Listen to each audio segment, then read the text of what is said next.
Hey, ladies and gentlemen, what's up? Welcome back to another episode of Behind the Mic Stand. I'm super happy to not only have this guest, but have you back. Tune in the fuck in. I mean, the freak in. We'll figure out the sentence later. Nonetheless, ladies and gentlemen, this next artist, I would like to say, one from Ohio, if I'm not mistaken. Brother man's from Ohio and is like a deadly assassin. When I say this man is quietly killing shit. Hands down, one of the top guys that I didn't even realize was winning so hard, but I had to get him on the show so y'all could learn more about him. Ladies and gentlemen, make some noise for the hilarious, the talented Charles Mcbee. What's up, bro? That's an amazing intro. Come on, man. Come on. It gotta come from the heart. That's how I do it. Yo, I was like, who is he talking about? What's good, man? Thanks for having me. No problem, bro. For real. We were so it doesn't get weird. We was definitely bonded beforehand. Yeah, now it's gonna get very weird. It's just a lot of stuttering and a lot of like robotic movements. What? As soon as the camera's in. No, Get comfortable. It's funny because like I'm usually the one, or at least with some of my projects, I'm the one doing the interviewing. So it's nice to be the one, like kind of like you go. Hey, everybody, welcome back to the show. Let you rock with that, and I can just sit here and like just enjoy. And it's like, yeah, those credits, I like them. Yeah, it's interesting because to give context, I like with every artist. I've known you a while over the years, just seeing you in the comedy scene, and you were one of the first dudes who had a produced show. Cause it's all right. We got people in the back with phones. It's fine. We love everybody. It's a team effort. It's fine. It's a family affair. But you were one of the first people I knew with a produced show, and like you weren't always in the front of the scene. Like you weren't always the guy who was like, I need to be on every show. But then went silent. I didn't see you for a while. You came back with a beard, in shape, and writing for every TV show, bro. It's intense. It's insane. You know what's crazy is some of that is strategic, but other parts of that is just stuff that I need to work out in therapy. like literally, like during the pandemic, a lot of soul searching, a lot of like introspective shit, and looking at. Sorry, I ain't gonna curse, so you can monetize. I'm trying to get you paid on. Yo, YouTube. Thank you, bro. A lot of just looking within yourself, and I realized that.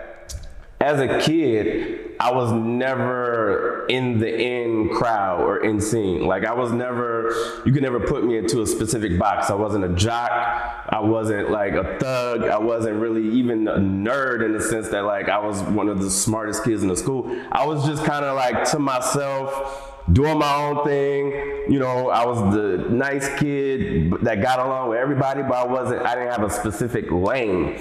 And I was funny, but I didn't know how to utilize that funniness to be like the funny kid. That didn't happen until like maybe junior year or senior year. So that kind of like mirrors my comedy career in a sense, because I've never been in a specific comedy clique. Yeah. I've never been, I've never gotten, like the JFLs or the top comics to watch on this blog or whatever. Yeah. Like I've never been that dude, but I've always just been like under the radar, just kind of doing my own thing, creating my own path. And, thankfully it's worked out for me, but I've also learned to instead of being like, yeah, that's just who I am, to really look back and go, why is that? You know what I'm saying? Like, it's not just happenstance. People be like, well, I'm an introvert. No, I'm just owning the game. Oh no, you just don't understand my creativity. You don't understand me. I'm a weirdo. It's like, no, let me like really go back and like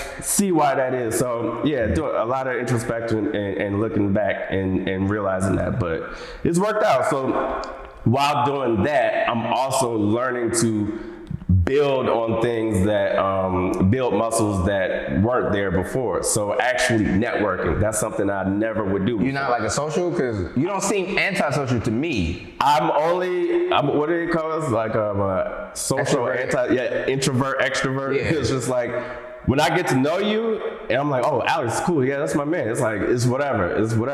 If I don't know you, I'm just not that dude to come across the room and be like, hey, I'm Charles, how are you? I'm just not that dude. So I'm either seen as shy, which I am, I'm more shy, but it could also be seen as, I've learned that the more successful you get, the more that becomes standoffish or arrogant. You know what I'm saying? Because when I was a complete nobody, like nobody cared. I was just the shy kid in the corner. But when I started gaining traction or whatever you want to call it, then it's like, oh, how come he don't speak to nobody? He think he better than us? He better, yeah. Or you think it's like, You became your worst enemy. Did you ever feel like did you ever have the moment on the other side where you felt like, oh, these people think they're better than me? Did you ever have that? Yes. And I had to learn. I had to learn quick because there were times where people that I came up with, I was at open mics with, I was cool with. They started. I had a lot of friends, comedy friends, pop like before me, you know, and as they would pop, you know, I would see them around, and I'm thinking it's all the same. It's the same, whatever. But they would be a little distant or a little, I don't want to say standoffish, but they would just be different. Busier, you know what I'm saying? Or yeah, just busier, not as quick to respond or not as free or whatever the case. And I'm internalizing it as, oh, they on some bullshit or they changed or they switched up or whatever, not realizing or not admitting that it was my own insecurities that I was projecting onto them because I was jealous, you know, not jealous in the sense that I wanted them to fail, but just like, yo, how come I want that. I want that. Yeah, that's fair. And so as I, you know, as I started to kind of get this or that or whatever the case might be, I realized like, yo, it's all this pressure, all of this, you know, I'm trying to make the right moves. I'm trying to do the right thing. I'm busier now. I'm just trying to get to the next level, whatever it is I'm trying to get to.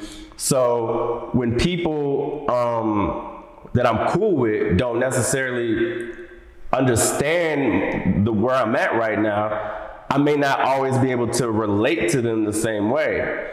But they see it as, oh, you on some bullshit, or you on some new shit. Because it's foreign to them. It really is foreign information. It's foreign to them. But you don't realize, it's like, I forgot the saying, but essentially, you don't know what you don't know. That applies in the reverse. It's like, you don't know what I'm going through. You don't know what I'm going through. Yeah. Exactly. And that's the same way I had to think back and go, oh shit. You did that. I did that so I have to extend a little bit of grace too at the same time because I was in that same space, and it's just something that you learn as you grow. Yeah. Hearing that, because I was so interested, I'm reading your bio, I'm doing all that bullshit, and it's like, I read it, I was like, how did this dude even, because I'm from New York, right? I'm from Brooklyn. So for me, hustle is kind of in the design of the city.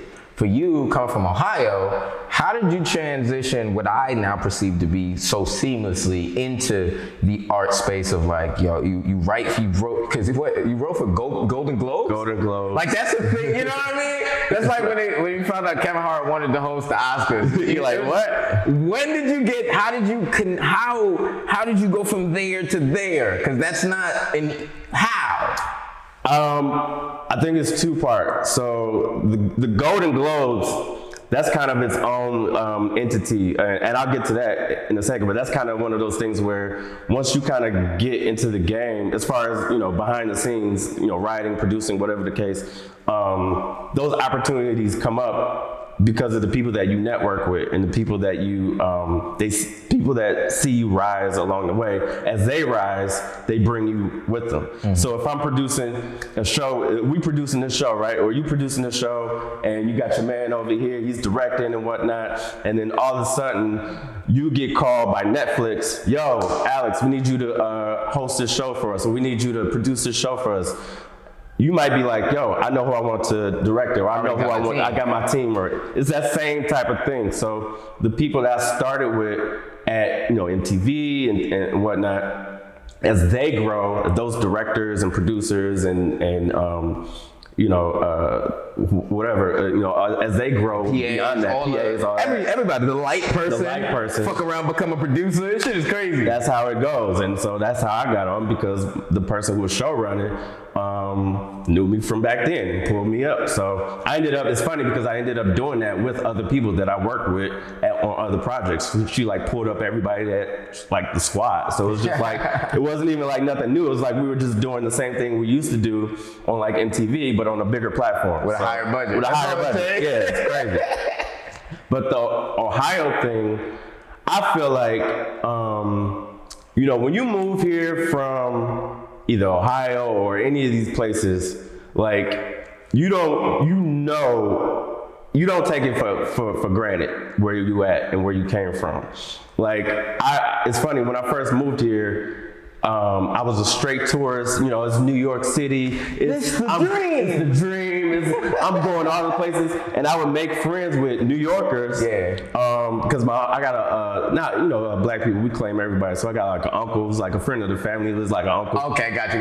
It's like, so I had an uncle that I was staying with for a year or so in the Bronx, and so I'm making friends in the Bronx or whatever. And a lot of them, I would be talking about stuff or whatever is going on. Yeah, I was here, I'm going over here. And they wouldn't even know what the hell I was talking about. I'm like, you grew up here. Like, how have you never been to this or that or blah, blah, blah? Nope. So we come here like running because this is, to us, this is so foreign, and we can't believe that we're here now, that we don't want to mess up this opportunity, so we just hit the ground running. It's an opportunity just to be here. Just to be here. Just to be here, people that you came up with or went to school with already think you made it. That's fucking. They're just like, oh, he lives in New York now. That's crazy. Like, they think you're on Broadway, some shit. You know what I'm saying? You performing. You in Aladdin right now. You in an open mic. You at a. But to them, they like, what? So like, yeah, we don't take, we don't take it for granted. When we get here, it's just like, I gotta get it. Because I don't want to go back. Because ain't nothing to go back. Because on the flip side of that, you've seen a lot of people leave your small town and be like, I'm out of here. And then a year, 2 later, 3 years later, they back in town. It's like, oh, you back now? They got, oh, yeah. So it's like, nah, damn that. I'm not coming back. So yeah, that's basically what that is. That's crazy. Because we've had some people on here who have talked about coming to the city and then being discouraged because they came with that like New York City dream shit and got punched in the mouth. I mean, that happens too, and a lot of people do leave or go back, but I don't know. I guess, it's no knock to them, because sometimes you might get into something and realize this ain't for me, and that's cool too. But I feel like the ones, the cream rises to the top. The ones that's meant to do this is going, they going. This is introverted way of being like, nigga, I'm better than you. Like, hey. I mean, African American people. Hey, when the sponsorship? You ain't gonna make no money off this episode, bro. No money. I'm gonna figure this out. All right, but it's one of those things, because as I progress, I kind of just try to learn. So when it comes to because you kind of gave a bit of your origin story, and we like asking that. Where you coming from? Where you came? What did you start in like college? What was the energy? No, I came as a stand-up specifically, and then we could lead into writing and stuff. Yeah, so my initial plan was I was gonna be an actor. That was my initial. I was like, I'm gonna be an actor, and I was like, I could go to LA or I can go to New York. And I had always heard that if you go to New York and train, then you go out to LA and they respect you more because you're a trained actor in New York or whatever. So I wanted to do that straight out of high school, because college, my grades and I was not with school at all. I was not the dude that was for regular educational kind of. That's so crazy, because I feel like you would be. I know everybody thinks that here's the thing. It's not that I couldn't get the grades, or it's not, I just wasn't motivated. Like, I was a depressed kid. I was, like I said, shy, introverted, all this kind of shit. So it's not that I didn't have school shooter? You had like school shooter energy? Listen. If I ain't have that, if I wasn't writing jokes, I don't know, this might have been a whole different story. So why'd you kill those kids? Like, listen. You see, I was gonna say something. Yeah. I wanna get you canceled. Yeah, man. I had to. I didn't have a school wasn't my thing. I was just like, I don't want to do this. But coming from, I don't know if it's a Midwest thing, but just a generational thing. Like, my parents were just like, gotta go to college. That was just the thing. You gotta go to college. I was like, clearly by my transcripts, I am not cut out for college. Like, why would I take these grades and go to college? I don't want to do school at all. It was like, no, you gotta go to college, because in their mind, you go to college, get a job, work for 4 They're not even using years. context clues. Like, look at the clue. Look at the clue. So it was like, go to school. I was like, all right. So I went to college and, did that. And the deal was that I graduated from college, then it's whatever. Like, I'm just going to do what I want to do. So graduated college, came straight to New York. And once I got to New York, I started doing these acting classes and conservatory, all that kind of stuff. But my main dream was to do stand-up. I just had no clue how to get into it. Like, I had no clue. There was no comedy scene in Ohio. There was I didn't know anything about an open mic. I didn't know what an open mic was. I didn't know about none of that. So I thought in order to get on stage, you had to get like passed by Chris Rock or something. Like, I had no idea. So eventually, as I'm taking these classes, eventually somebody told me, about open mics and stuff like that. At that point, once I knew that open mics was a thing, that's when I really bitched up and completely did not do stand-up for a long time because now there was no excuse. You know what I'm saying? Oh, shit. You get to a point where it's like, you'd be like, yo, I want to do it, but I just don't know how to get into it. But if I knew how, I would do it. And it was like, well, let's go sign up. Oh, yeah, see, about that. So now I'm mad at myself because I'm too scared to do it. But the crazy thing is, I would go into class, acting class, and tell everybody. Now, this school had like a couple hundred people in the faculty, kids or whatever. Tell everybody that I was doing stand-up the night before. Oh my God. I would tell everybody I was doing stand-up. It was crazy. They'd be like, how come you ain't invite us? I'll invite you to the next one. It's cool, blah, blah, blah. I was doing this for months. This thing was a party promoter. Like, that's part of, you wouldn't believe who was there. I was doing this for months, yo. Just lying my ass off. And eventually my homegirl, Paula, who was managing this restaurant at the time, she was throwing a holiday party at the restaurant. And she invited the whole school. And she wanted me to perform. She asked me to perform. And I was like, mind you, I had never been on stage at all, ever. And I was like, yo, I told her the truth. I was like, yo, I've been lying. I've been lying. I would rather you just not be my friend no more than for me to go up there and like make a fool of myself. And she was like, oh, is that me? It's all good. Like me. It's all good. Hey, sometimes you film, things happen, but this is a hilarious story. My bad. So so she was like, don't worry. She was like one of these like spiritual, I'll send you some meditation CDs. She sent you some beads in the bag? Some prayers. Like, I want you to do this for me. And I was like, oh my God. So day comes, the whole school comes because they know that I'm performing. You've been bragging. I've been bragging, so they want to see this. So the whole school comes, packed. I ended up, she was like, when you want to go on? I was like, nigga, last. The latest, I want to go as late as possible. Yeah. She was like, all right. So mind you, it's getting so late. People were coming up to me like, when are you going on? Like, I'm not leaving till you go on, but you better go on because I got shit to do. Finally comes time to go on. She goes, I got another comedian here who's a pro. I forget the dude's name, but I wouldn't say his name even if I remembered it. But he said he's a pro. If you want, I can have him go on first, kind of get him warmed up, and you can just ride his wave or whatever. I was like, all right, cool. We backstage. Mind you, she had a bunch of people, musicians, all kinds of stuff going on. It's a showcase. It's a showcase. So by the time we go on, he goes out there. And when I tell you this man bombed so hard, like it's one of those bombs where you know how somebody bombs so bad, like you embarrassed for it, but it's not even like, oh man, that joke ain't hit. It's like They ain't like you. they like him. Yeah, they don't like him. It's him as a human being. They did not like him. And I was like, dang. But here's the thing. In the back of my mind, not even backstage, I'm watching going, I'm better than this. Like, I know I'm better than this dude. Oh man, I know I'm better than this dude. Like, this is terrible. I know I'm better than this dude. I could do bad by myself, kind of like. Yeah. So I'm like, yo, if I'm gonna just do what I got planned, because anything I say is going to be better than what came out of his mouth.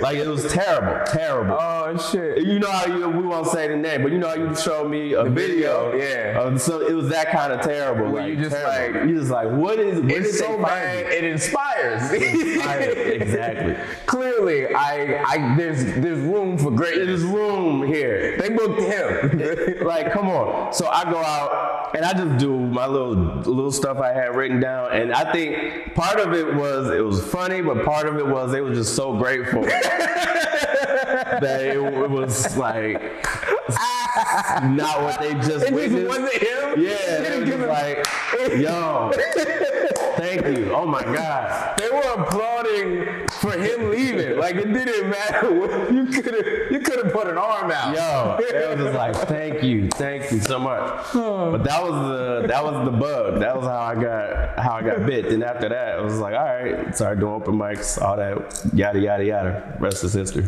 Now, within that, because it's so funny, man. So within that journey, do you feel now what was the transit? Because matter of fact, I'll share this because it's something that I faced. Because at this point, because stand-up is all I've done. Yeah. I've done plays and all sorts of stuff, but stand-up was my bread and butter. I oftentimes found myself being a lot more timid than I even were willing to accept at some point, submitting to writing packets and stuff like that. I also got, like, my spelling is ass. So I was like, they're not gonna want me as a writer because like they won't understand my style, and maybe I need to be like, because I thought I had to be in the format of like the Fallons. I don't really joke like that. So what do you feel like, if there was a point that you feel like you found the confidence to pursue, because writing and being a writer and being a stand-up is a vastly different thing. Complete same industry, different world. Different world, but so there's a couple things. One, it's more similar than you would think it would be. Once you're in it, you realize the similarities. And it's a lot more forgiving when you're a stand-up, because you can do something that a quote-unquote standard writer can't do. Like, you can learn how to spell. You know what I'm saying? You can learn how to, format words. And I'm not saying that, other writers who aren't funny, obviously they're talented depending on what you're writing and different styles of writing. But when it comes to most of these things or what you're talking about, they would rather have somebody that's funny and they'll figure that other shit out. They'll clean that up. Clean that shit up. But that's what people don't understand or don't know until you're in it. So that's that. So there's plenty of writers who've gotten jobs. I've gotten work off of me being on stage more so than me submitting a packet. That's really been the most of my stuff has come from either them seeing me on stage or from a recommendation from another gig, more so than I wrote a packet. And I only wrote one packet and that got me something. Which got me the current gig, and I'll go into that later. But most of it was just from being strictly stand-up. So I think stand-ups should take that in and realize that, like, you might think you need to come from that Harvard, Yeah, because that's what I thought. Because it felt like school to me. It felt like work. And and to hear you say that was interesting, because I never really felt like I could understand things, but I just didn't feel like school was my thing. Yeah, you know what I mean? And also, I'm a horrible speller as well, so I come from that. Grammarly, everybody. I'm gonna give you the gym. Grammarly? Grammarly.com. This is the commercial. We're getting in that. Grammarly.com. Download it on your laptop. Download it on your phone, and it'll get you straight. And get the pro version. Don't be cheap. Just get the pro version. Write it off on your taxes. It's game. Hey, ladies and gentlemen, this episode is sponsored by Grammarly. We appreciate you watching. Let's continue. I just gave you a bar, cause that fear, that whole like, I don't want them to.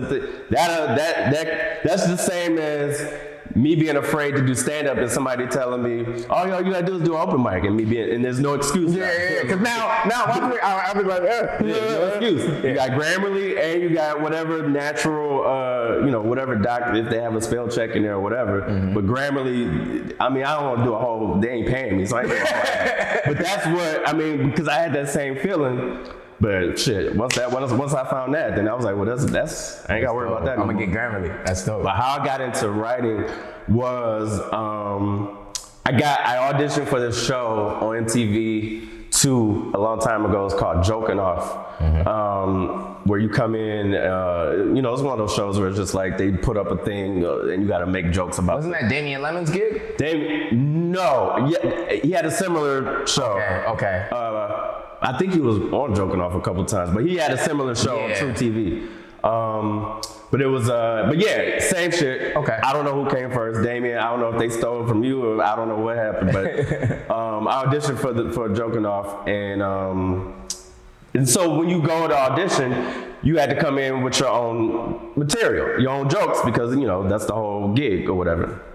So I would go in, do my thing, and they liked me, and they were like, "Oh, yeah, come in." I think I auditioned like 3 times, and by the time I came in for like the 3rd or 4th time, they didn't tell me this on the spot, but I didn't get the gig. But the note that I ended up getting from around the way from my manager at the time was, I guess I came in. This is the game, everybody. This is how crazy the game is.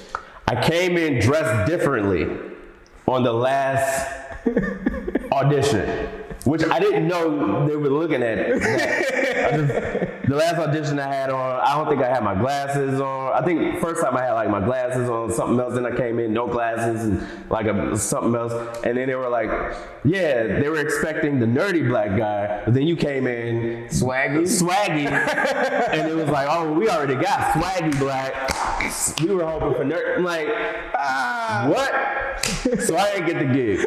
Because you were dressed too cool for what they used to. And mind you, they didn't have a breakdown of like, we're looking for, this wasn't like a character. It was just like, that's how it is. Mind you, mad regular white people on the show. There was no this type of white and that type of white, just white. But when it came to black, it was like, well, is he a nerdy black, or is he a thug, or is he a... Right. Yeah, let's get to it. Let's get to the shenanigans. So I didn't get the gig. But the production company that was doing the show, they were separate from MTV.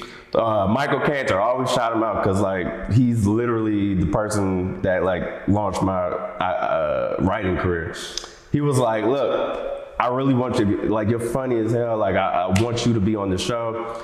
They said no, whatever. But if you want, I'll hire you to be on our staff, to be a punch-up writer for the other people on the show. That'll at least get you in their world, and they can see like what you can do. Like at least they'll see. I was like, hell yeah, I'll do whatever, right? So that was my first quote-unquote writing gig, and I did that. I was punching stuff up for this person, that person. It's a lot of, and then from that. Another producer or another EP, Brian Saracusa, who happened to be working on Uncommon Sense, was Charlamagne's old show at MTV. He just happened to be there consulting with them, saw what I was doing, to the point where somebody did a joke, he could tell it was my joke. Like he could be like, he was like, Charles worked with them. I could tell like that type of thing. Yeah, he got your humor. He figured out your brain. He was like, oh, okay, boom, boom, boom. So I ended up getting a call from him later down the line. Hey, would you want to come in and basically do the same thing that you did, but for our show? It's called Uncommon Sense. Mind you, I was a fan of Charlamagne, so I already knew. I was like, Uncommon Sense, oh shit, yeah, I know Charlamagne, blah, blah, blah, blah.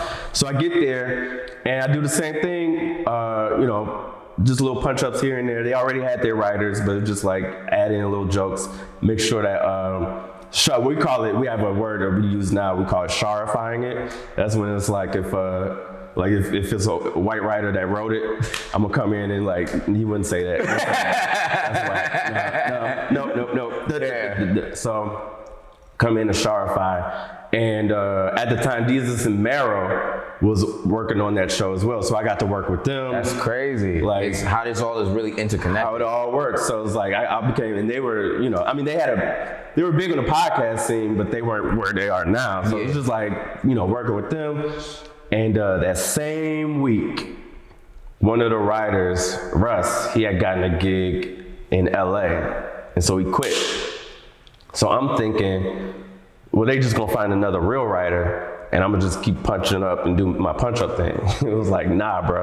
Like, we want you. You in the seat now. Yeah. We're not gonna go hire another writer. Get your ass in the seat. So I had to learn. I had to go from just doing like little joke punch ups to actually learning how to format and write a script, which I had never done that before for television. Like I went from just throwing jokes from the back of the room to having to write. You have act 2 now. You have act 3 and 4. It's like, what? That's crazy. I didn't know what phrases were. I didn't know what, you know, there's certain language that I'm barely I'm keeping up, but like there's a language that you speak in film, and there's a language that you speak in television. It's just like certain things mean certain things or whatever. I didn't know what any of that shit meant. So I had to learn again to get out of my comfort zone. I just said, you know what?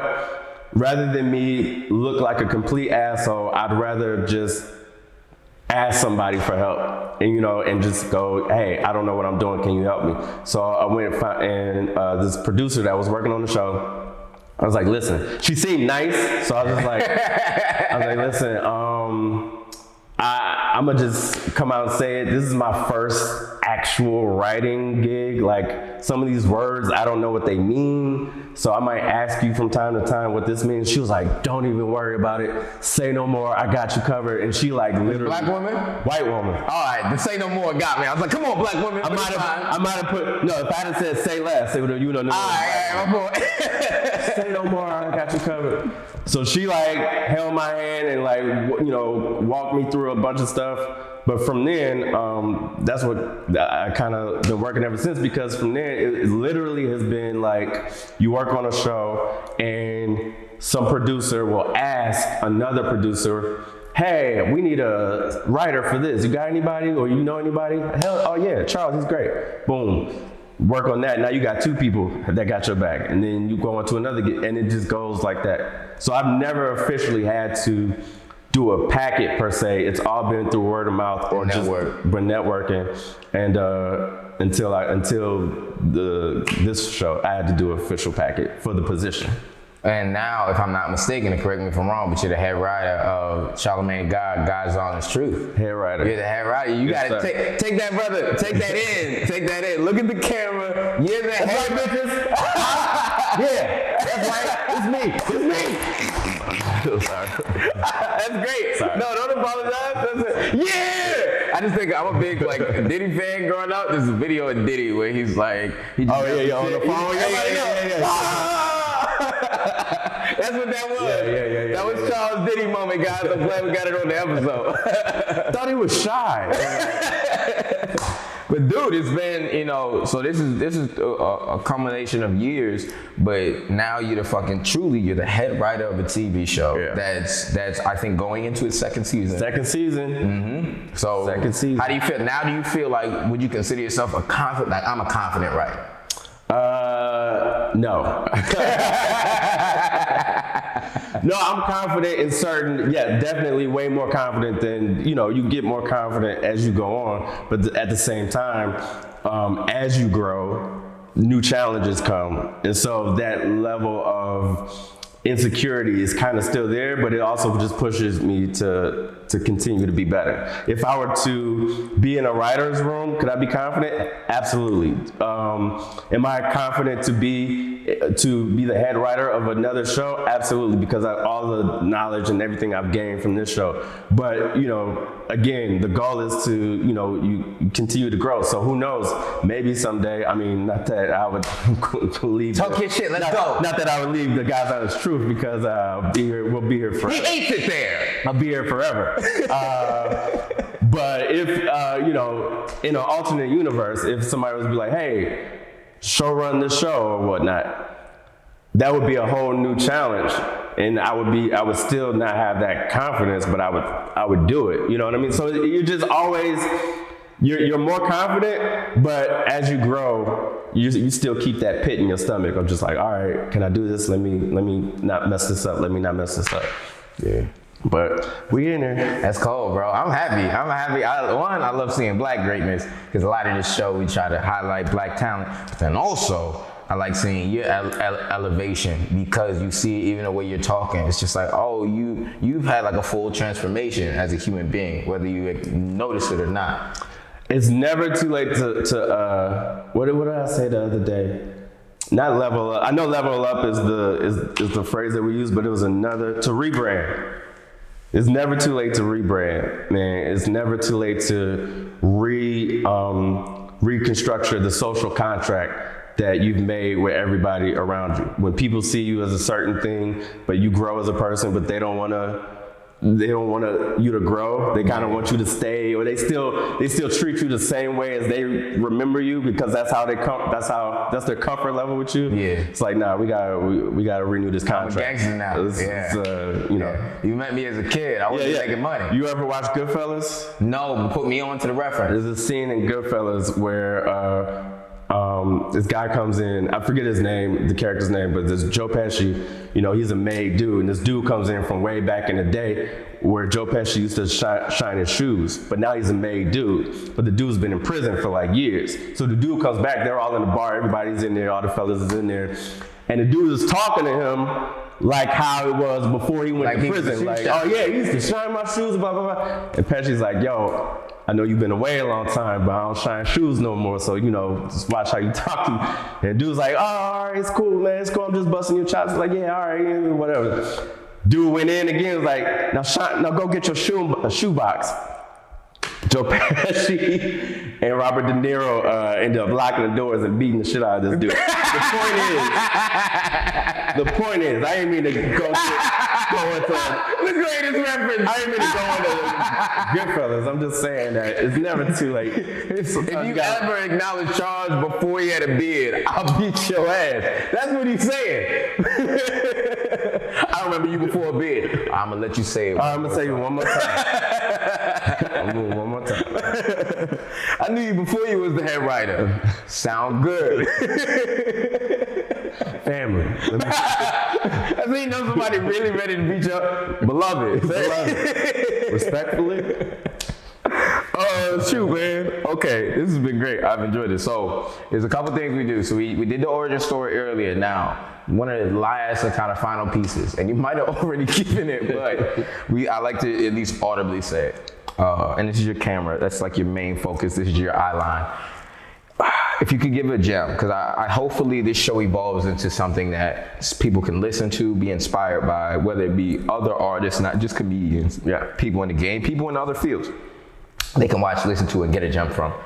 If you could say anything, maybe the younger you, to a person that identifies with your mindset, what would you tell them as just like a note or something that, you know, like if you had this when you were the kid with school shooter vibes, if you had this and you stumbled upon this show, what would you tell that person? I would say, I would reiterate that it's never too late to level up, to change, to grow. You know what I'm saying? Like if whatever you felt you were last year, if you've grown since then, and that's who you are now is who you are. Like leave all that, you know, behind you. And whoever can't get with your growth, they're just not meant to be with you right now. So like, allow yourself to grow, allow yourself to change, allow yourself to evolve. And also something that's very important, your network is your net worth, all right?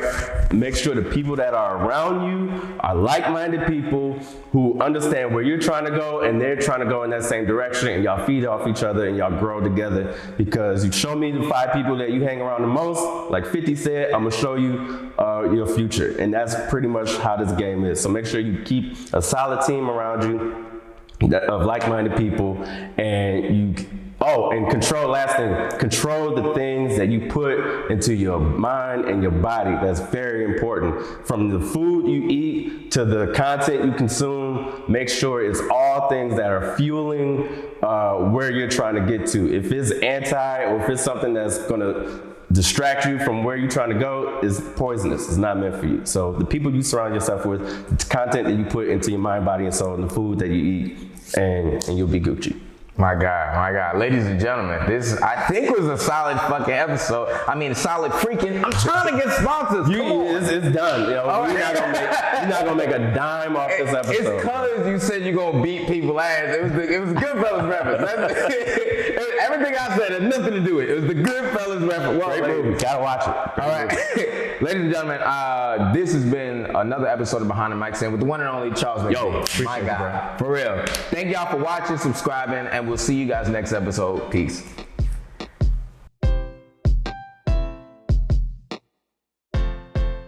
Hey guys, thank y'all for watching Behind the Mic Stand. If y'all enjoyed it, as I think you did, because you made it to the end, like, subscribe, make sure you hit that notification button so you hear the subscriptions and shit. You know how it works. Just like it. Stop skipping this part and do it right now. What? Somewhere right here. I think it's right here.